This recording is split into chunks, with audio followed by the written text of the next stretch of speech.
मेरे पति के देहांत के बाद मैं अपने एकलौते बेटे के यहाँ रहती थी। मेरी बहू का एक अलग ही रूप मुझे देखने मिला, साथ ही बेटे का भी। दोनों के मन में क्या है मैं अच्छे से जानती हूँ। वो चाहते हैं कि मैं वृद्धा आश्रम चली जाऊँ। उनके जाने के बाद मुझे यह सब देखना और सुनना पड़ेगा, इसका मुझे अंदाजा भी नहीं था। पर मैं मन मानकर अपने बेटे और बहू की बातें सुनकर भी यहाँ रहती हूँ, क्योंकि मुझे मेरे पोते और पोती दिखाई देते हैं। उनकी झलक पाकर मुझे सुकून मिलता है। घर के बाहर एक टिन की झोपड़ी में रहती हूँ। मेरी बहू को कोई दिक्कत नहीं हो इसलिए मैं घर के बाहर रहती हूँ। बेटे ने थोड़ी मेहरबानी की है तो ऊपर टिन की चादर लगवा दी है। समय समय पर थोड़ा राशन दे देता है तो मैं अपना बनाकर खा लेती हूँ। मैंने अपने बेटे को कह दिया है कि मेरी वजह से उन दोनों को कोई प्रॉब्लम नहीं होगी, बस मुझे यही रहने दे। इसी घर में मुझे मर जाने दे। मैं बस यही चाहती हूँ। मैं अपने आप को खुशकिस्मत समझती हूँ कि मेरे बेटे और बहू कम से कम मेरे लिए इतना तो कर रहे हैं। मेरा बेटा सुबह 9 बजे नौकरी जाता है और बच्चे भी उसी समय स्कूल जाते हैं। फिर शाम को 6 बजे मेरा बेटा वापस आता है। बच्चे 3 बजे आते हैं। उन्हें आते जाते निकलते देख मुझे बड़ा सुकून मिलता है। मेरे पति के दोस्त जब कई दिनों बाद आए, मेरे पति के दोस्त थे, उनकी पत्नी का भी स्वर्गवास हो गया है। उस समय पर वो हमारे घर पर आया करते थे। उनसे हमारे अच्छे रिश्ते थे। उनका घर हमारे घर से थोड़ी दूरी पर था। पैरों में समस्या हो गई थी, ठीक से चल भी नहीं पाते थे। वो बड़े दिनों बाद मेरे यहाँ आए। मुझे उन्हें देखकर अच्छा लगा। उनका हाल भी मेरी तरह ही था। बच्चे अब उनसे भी परेशान थे। आकर मेरे पास अपना दुखड़ा रोते थे और उन दिनों को याद करते थे। बुढ़ापा हम जैसों को बहुत रुलाता है। उनकी पत्नी का स्वर्गवास हो गया था और उन्हें चलने उठने में समस्या थी, इसलिए वो तो अपना खाना भी नहीं पाते थे। मेरे पास आए तो मैं समझ गई कि यह इतनी मुसीबत में चलकर पुराने दोस्तों के यहाँ चाय और खाने की चाह में ही जाते होंगे।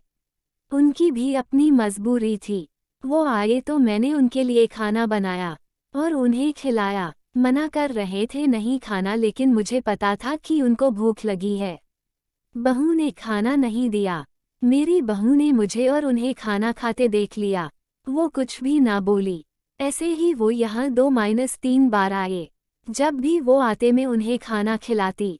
फिर उनके जाने के बाद जब मेरा बेटा आया तो बहू कहती है कि तुम्हारी माँ कितनी बेशर्म है। पता नहीं किस किस को आजकल बुलाकर खाना खिला रही है। बड़ी मुश्किल से कमाया जाता है और यह लुटाने में लगी।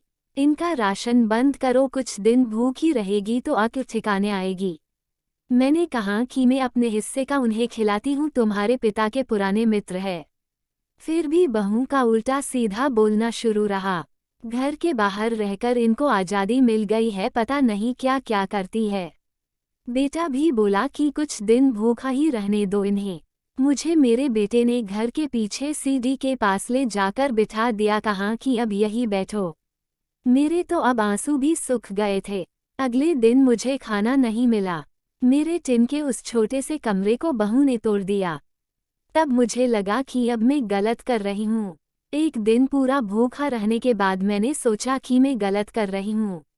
मुझे अब अपने बेटे के यहाँ नहीं रहना चाहिए और शायद गलती भी मेरी ही है। मेरी ही परवरिश में कोई कमी रही है, तभी तो यह परिणाम आया। अगली सुबह मैंने अपने बेटे को कहा कि मुझे वृद्धा आश्रम छोड़ा, अब मैं तुम दोनों को ज़्यादा परेशान नहीं करना चाहती। बहू ने कहा कि एक दिन भूखी रही तो अक्ल ठिकाने आ गई ना। बेटे के चेहरे पर भी अजीब सी खुशी थी, जल्दी से तैयार हो गया मुझे छोड़ने के लिए। बहू कह रही थी कि आज की छुट्टी ले लूं, यही आसपास मत छोड़ आना, कहीं 3 दिन में वापस आ जाए।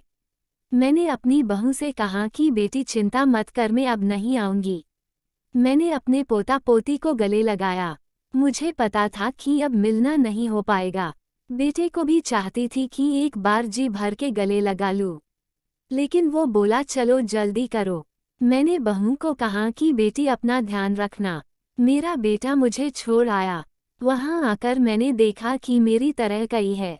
थोड़े दिन उदास रहते हैं, फिर सच को स्वीकार कर लेते हैं। मैं अब यहाँ खुश हूँ। कुछ काम भी करती हूँ। मैं चाहती हूँ कि ऐसा कहूँ कि ऐसा किसी के साथ ना हो, लेकिन ऐसा कब किसके साथ हो जाए कोई बता नहीं सकता। लेकिन माँ बाप को ऐसे समय के लिए भी तैयार रहना चाहिए। बस बच्चों को पाल कर बड़ा कर दो, उनसे कुछ उम्मीद मत रखो।